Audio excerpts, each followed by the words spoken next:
Seja muito bem-vindo de volta, tá na área aqui em cima do que tá acontecendo de mais quente nos estaduais, são 3 horas e 17 minutos nesse sábado.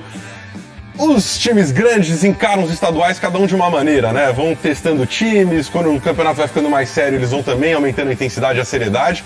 No Sul tá bem diferente, o Grêmio vai muito bem, obrigado, o Inter não teve um bom começo de campeonato, aliás muito ruim, mas o Grêmio sim, tá embalando vitórias, tá tranquilo, tá voando, não é, Kelly Costa? Conte pra gente. Se essa linha fosse a largada de uma maratona, o Grêmio seria o corredor mais rápido e eficiente a cruzá-la. Nas 4 primeiras rodadas do Gauchão, 3 goleadas. A última contra o São Luís. Com direito à bucha, teve gol para matar a saudade depois de quase 4 meses sem marcar. E gol de estreante. Largar como o Grêmio não é tão fácil assim, não. O Inter, por exemplo, teve o pior início de gauchão da década. Só 4 pontos em 4 jogos. E se a gente olhar para o cenário nacional, tem outros grandes times que também estão bem na lenta nesse início de ano. O Botafogo já está eliminado no primeiro turno do Carioca. No Paulistão, o Corinthians só venceu um jogo e o São Paulo teve 2 derrotas seguidas.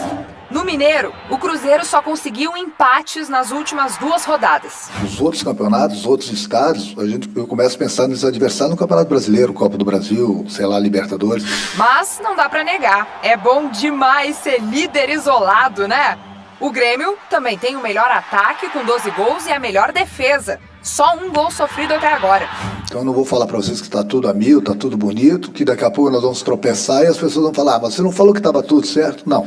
Pelo menos embalados eles estão para tentar cruzar primeiro a linha de chegada.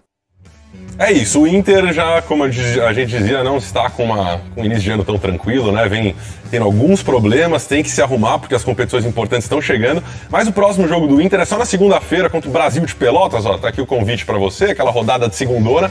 Então, significa que o técnico Odair Hellmann tem um pouco mais de tempo, e tempo é valioso para corrigir os defeitos. Dá uma olhada. O Potker não vai enfrentar o Brasil de Pelotas porque está mascarado. Não, é porque o nariz está fraturado. O Neilton deve ser o substituto dele e os problemas vão além do ataque. O que foi motivo de orgulho no ano passado virou preocupação neste início de temporada.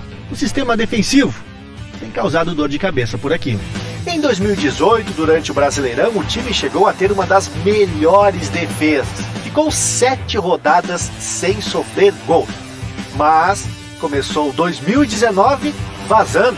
Em 4 jogos, 5 gols. É difícil falar, né? Mas acho que consideração, atenção, tá ligado o tempo todo. Desconfiar que o companheiro pode errar. O mais preocupante, a equipe principal saiu ganhando as 2 partidas que disputou. Porém, a defesa permitiu a virada contra o Pelotas e deixou o Veranópolis empatar. Não podia ter tomado aquele gol com o Veranópolis, foi uma falta de atenção total nossa. Um erro coletivo que a gente espera não se repetir mais. A gente tem que se fechar, se focar, continuar trabalhando. A gente tem confiança de todos aqui dentro. Portanto, não dá para mascarar a realidade. É vencer ou vencer para aliviar a pressão. Frase que vale também pro Corinthians. Daqui a pouco, 5 horas da tarde, a bola vai rolar na Arena Palmeiras. Derby, o primeiro grande clássico de 2019. Um Palmeiras super reforçado, com investimentos, com patrocínio milionário. Um Corinthians tentando se reinventar, por que não? Tem dívidas, tem problemas financeiros, fechou um patrocínio interessante agora, mas quem vai contar essa história é Milton Leite, Walter Casagrande, Vila. Muito bem-vindos ao Tá Na Área. O que vocês podem adiantar pra gente aí do clima no estádio, nas nossas perdizes, Milton? Exatamente. Olá, Fred, um abraço aí para todo mundo ligado no esporte. A primeira coisa que eu adianto é que a temperatura em São Paulo, nesta região oeste da cidade, neste momento, é de 33 graus. Como diria um amigo meu, um calor senegalês aqui. Tem uma nuvem no céu, tá um dia maravilhoso em São Paulo. Nesta tarde de sábado, Casão, Vilaron, nós vamos transmitir daqui a pouquinho esse jogo com exclusividade pelo Premier Futebol Clube. Casagrande, esse é o clássico, né? que ele vai muito além dos 3 pontos, né? Afinal de contas, ganhar ou perder aqui hoje, para o campeonato, não tem grande impacto, né? O Palmeiras pode se classificar perdendo ou pode se classificar ganhando, assim como o Corinthians, faltarão ainda 7 rodadas depois desse jogo. Mas é que Corinthians e Palmeiras é difícil, né, Carlos? É outro nível, quer dizer, a consequência de uma derrota muito além dos pontos é muito maior, né, Casão? Boa tarde. Boa tarde. E assim, não é só para o time, né? É cada jogador individualmente. A vida muda depois do que pode acontecer nesse jogo. No meu caso, eu era um garoto de 18 anos ainda, joguei o primeiro clássico, eu estava titular do Corinthians, mas já se falava de outros centroavantes com mais experiência. Eu fiz 3 gols no clássico Corinthians e Palmeiras, acabou, ninguém falou mais nada. Esqueceram as outras a coisa segue. E é assim, já aconteceu com jogadores do Palmeiras, já aconteceram com jogadores do Corinthians, o clube, o time já está em má fase, ganha de um e começa a chegar, então pega um aspecto bem geral. Aqui no Corinthians, por exemplo, tem vários jogadores que a vida pode mudar depois desse jogo. No Palmeiras não tem tanto, que eles foram campeões brasileiros no ano passado, são os mesmos jogadores. Mas do lado do Corinthians, tem vários, dos 11, tem vários que a vida pode mudar para melhor ou pode mudar para pior depois dessa partida aqui. Muitíssimo bem-vindo, agora sim, em definitivo. Tá na área começando, 3 para ganhar o jogo. E aí, boa tarde. Boa tarde, Milton, amigos do Tá na Área. Milton, essa questão é um clichê, né? Clássico não tem favorito, e o clichê existe porque, de fato, muitas vezes acontece esse fato. Mas a questão é que o Palmeiras está 2 degraus acima, 2 passos à frente do Corinthians. O Palmeiras já tem, como o Casa lembrou, uma base campeã. Então o Filipão não tem que montar um time. Ele só vai ajustando os reforços que chegam para o time ficar melhor ainda do que terminou o Campeonato Brasileiro com o título. Diante de um Corinthians que o Carille ainda busca os 11. O Carille sequer definiu qual é o time titular do Corinthians. O Corinthians não vai ter um elenco, talvez, para fazer tantas alterações quanto o Palmeiras faz. E voltar, para usar um termo que o Fagner utilizou, voltar a ser um time chato. Então o Corinthians busca um time e busca um estilo de jogo que ainda não tem. Muito bem, Fred Henrique, você está vendo aqui a belíssima arena do Palmeiras, a questão de 3, 4 minutos atrás. Abriu os portões, então o torcedor está começando a entrar agora. Estamos a mais de 1h30 em relação ao início da partida. E vai estar lotado o estádio hoje aqui. Todos os ingressos foram reservados, comprados. Com esse negócio de sócio-torcedor hoje em dia, você reserva e depois vem buscar o ingresso, né? A expectativa é de que o público se aproxime muito de 40 mil torcedores aqui para assistir Palmeiras e Corinthians, o primeiro derby do ano, aquele jogo que começa muito antes e termina muito depois, Fred. Absolutamente. Valeu, Milton. Bom jogo, bom trabalho pra vocês. Casão, Vilaron, todo mundo ligado no Premier. E como o Milton falou, pra quem mora em São Paulo, quem é de São Paulo, 33 graus, é um calor senegalês. No Rio de Janeiro, um pouco mais, né? No Nordeste também a temperatura vai subindo. A gente ainda vai passar hoje pela Arena Palmeiras pra trazer mais novidades do clássico, ficar em cima do que tá acontecendo, sempre assim. Vamos seguir girando os estaduais, os estados do futebol brasileiro. Agora falar um pouco do Paranaense, porque o Paraná tem uma missão difícil. Quer encerrar um jejum de gols e quer fazer isso justamente no clássico contra o Atlético. Tem que pronunciar direito agora, né? Dá uma olhada. Aquela olhadinha pra ver se ninguém tá tentando espiar e foco na prancheta. Depois com direito à chuteira raiz, pretinha. Dado participou da altinha antes do treino. Véspera de um clássico decisivo? Adivinha? Pra gente ele não mostrou nada ali no campo. Só que teve algo que o treinador não quis esconder de jeito nenhum. A importância do jogo contra o Atlético. Sinceramente, eu não creio que ninguém jogue um jogo como esse achando que é apenas mais um. Realmente pode ser um jogo decisivo para as duas equipes nessa Taça Barcímio Sicupira do Campeonato Paranaense. Paraná e Atlético até agora fizeram 4 jogos na competição e conquistaram apenas uma vitória. Até por isso, o técnico Dado Cavalcante não fugiu, não. Foi sincero ao falar sobre como chegam Paraná e Atlético para essa partida de amanhã. É inevitável falar que as duas equipes chegam pressionadas, né? Precisando da vitória para quem almeja alguma coisa no primeiro turno do campeonato, precisa ganhar. O Paraná é o 5º colocado do Grupo B, tem 5 pontos, vem de 2 empates seguidos. E detalhe, nesses 2 jogos não marcou nenhum gol. 0-0 contra o Maringá, 0-0 contra o Toledo. Incomoda, né? Seria bom a gente marcar gol sempre, então lógico que os atacantes estão se cobrando, assim como nós também estamos nos cobrando, então, mas tenho certeza que na hora que engrenar a gente vai conseguir aí, vai sair os gols. Contra o Toledo, o Dado poupou quase todos os jogadores. A estratégia era a seguinte, ter o time mais inteiro para o clássico de amanhã. Sobre a equipe, o treinador ainda tem dúvidas. O Luiz Otávio veio para a entrevista e deve ser titular. Ele está há 11 anos no Paraná, é cria tricolor. Mas em 2017, ele foi emprestado para o Atlético e por pouco não ficou lá. É paranista? Sou paranista. Hoje dá para dizer que todos eles são. Afinal, o grupo tem o mesmo objetivo: vencer sempre. Uma vitória contra o Atlético pode manter o Paraná na briga por uma vaga na semifinal. E ninguém quer desistir dessa primeira fase do Paranaense assim tão cedo. Por isso, dar aquela espiadinha e esconder o jogo faz parte. Faz cada vez mais parte, né, no futebol brasileiro, a gente trazendo informação de que os treinadores fecharam o treino, não revelaram informações sobre o time que vai a campo. Vamos trocar as bandeiras aqui, porque agora o assunto é do Atlético Paranaense, o adversário, o Furacão, e aliás está com a bandeira nova, com o logo novo, né, o escudo novo do time, a gente está se acostumando ainda. Muito interessante essa mudança que o Atlético fez, né? Olha só, o Atlético agora tem uma pegada séria, tem um clima de seriedade para tentar reverter o clima da derrota para o Atletiba, né, no jogo contra o Curitiba, 2-1, e de fato se concentrar no outro grande clássico do estado, que é o jogo com o Paraná. Dá uma olhada. No CT do Caju, nada de risadinha. A derrota no Atletiba deixou o clube em uma situação complicada no estadual. E a preocupação está na cara de todo o elenco. Eu não consegui nem dormir direito pós-Atletiba. E é uma sensação muito ruim perder um clássico, ainda mais dentro de casa, com a torcida que nos apoiou. Então, a gente já tem jogo domingo, né? Então, tem que digerir, de alguma forma tem que digerir. Rafael Guanais também não deve ter conseguido relaxar muito não. Mesmo com pouco tempo à frente do time, já começou a ouvir críticas das arquibancadas. O trabalho está precoce, tem pouco tempo, mas como o campeonato é curto, nós também queremos o resultado logo. Então acho que o que a gente pode fazer para ajudar o treinador é fazer gols e dar a vitória, que isso dá mais confiança para o trabalho dele e para o nosso trabalho também. Pode ser o time alternativo, não adianta, a pressão está lá também. A boa notícia para o treinador é que todos os jogadores estão à disposição contra o Paraná.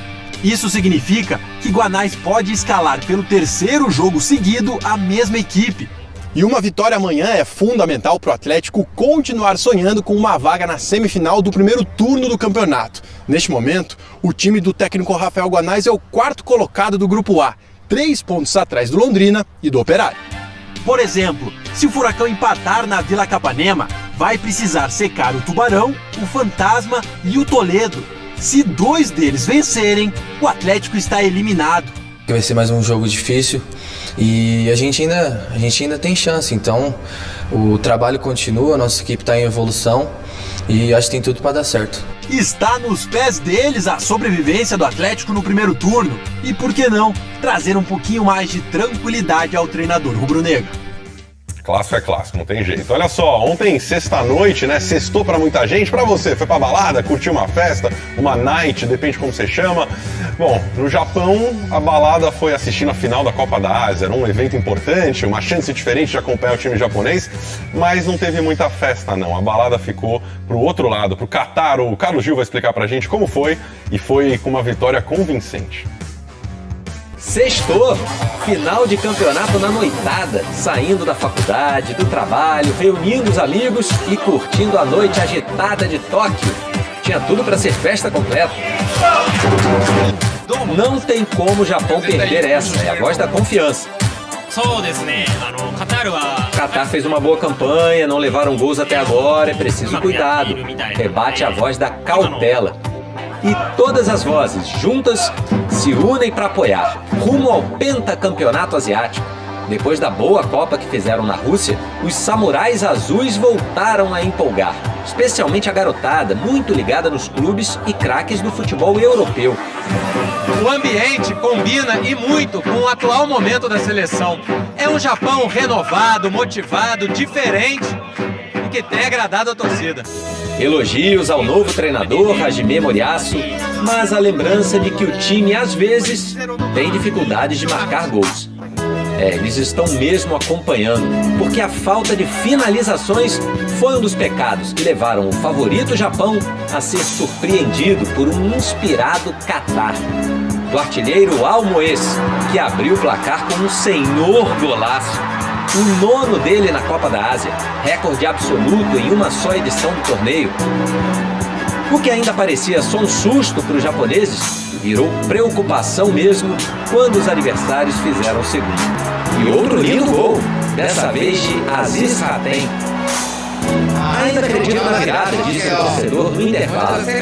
E o Japão voltou bem disposto, atacou, procurou, mas com pouca objetividade.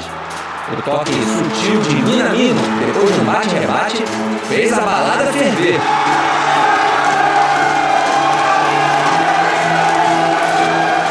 Até que o pênalti marcado nesse lance, com a ajuda do árbitro de vídeo, e o gol de Afife acabaram com as esperanças japonesas. A temperatura gelada voltou a tomar conta da noite de Tóquio. A essa altura, a festa era no país sede da próxima Copa do Mundo.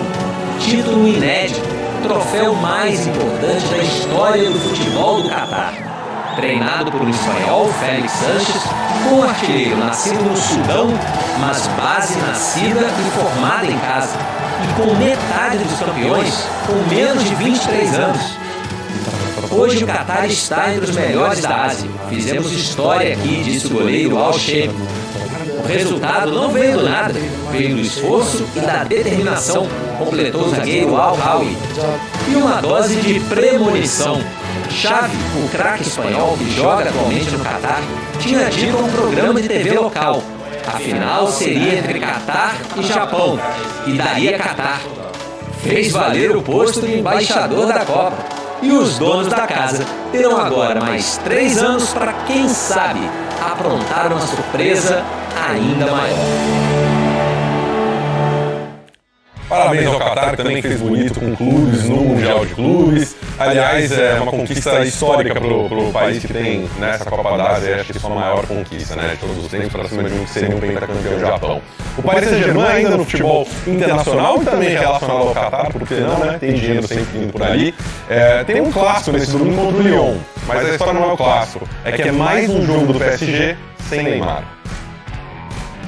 Olá a todos que acompanham o Tá na Área. O PSG treinou neste sábado aqui no centro de treinamentos do clube, bem pertinho da capital francesa, aqui de Paris. O time está se preparando para um clássico nacional, o jogo contra o Lyon, nesse domingo, na casa do adversário. Não terá jogadores importantes como Verratti, Kurzawa e, claro, Neymar, que segue em tratamento de uma nova fratura no pé direito, na região que ele operou no ano passado, no 5º metatarso do pé direito. Hoje, o técnico alemão, Thomas Tuchel, o técnico do PSG, falou sobre como consegue manter contato com o Neymar, já que neste momento ele está entregue ao departamento médico do Paris Saint-Germain. When he's at Ooredoo, I hug him. When he's not at Ooredoo, I write him. So I keep in contact. I show him that I still believe, that I still wait. I show him that I'm sad when he's not in the dressing room. I write him that it's sad when we prepare a match without him. And we are joking and we're writing and we keep in touch. We want to keep in touch with everybody. Lembrando que a previsão é que Neymar fique 2 meses e meio afastado dos gramados. Vai perder jogos importantes pelo PSG, como as oitavas de final da Liga dos Campeões da Europa contra o Manchester United e também jogos pela seleção brasileira amistosos no final de março. Se tudo correr bem, ele deve estar à disposição do Tite para a Copa América, que começa em junho em casa no Brasil. Um abraço! Valeu, Rafa. Vamos ficar na torcida por uma rápida recuperação do Neymar. Esse tratamento que eles vão usar, caro, muito moderno, com plasma, foi utilizado por outros atletas de ponta e o Rafael Nadal, por exemplo, usou e disse que ajudou ele demais a voltar a alguns campeonatos, mas depois de algumas vezes utilizando esse procedimento, acabou não funcionando tão bem. Já um intervalo rapidinho tá na área. Na volta vamos falar de UFC em Fortaleza aqui hoje à noite. Última chance para você que é do Ceará acompanhar José Aldo ao vivo aí no seu estado. Mas antes do intervalo, vamos falar também de Corinthians e Palmeiras, muitas novidades da NBA, mas tá rolando o Campeonato Brasileiro de League of Legends, CBLOL, Pro Game contra Kabum. A gente vai pro intervalo e você curte um pouquinho do que tá rolando com transmissão sempre do Sport TV.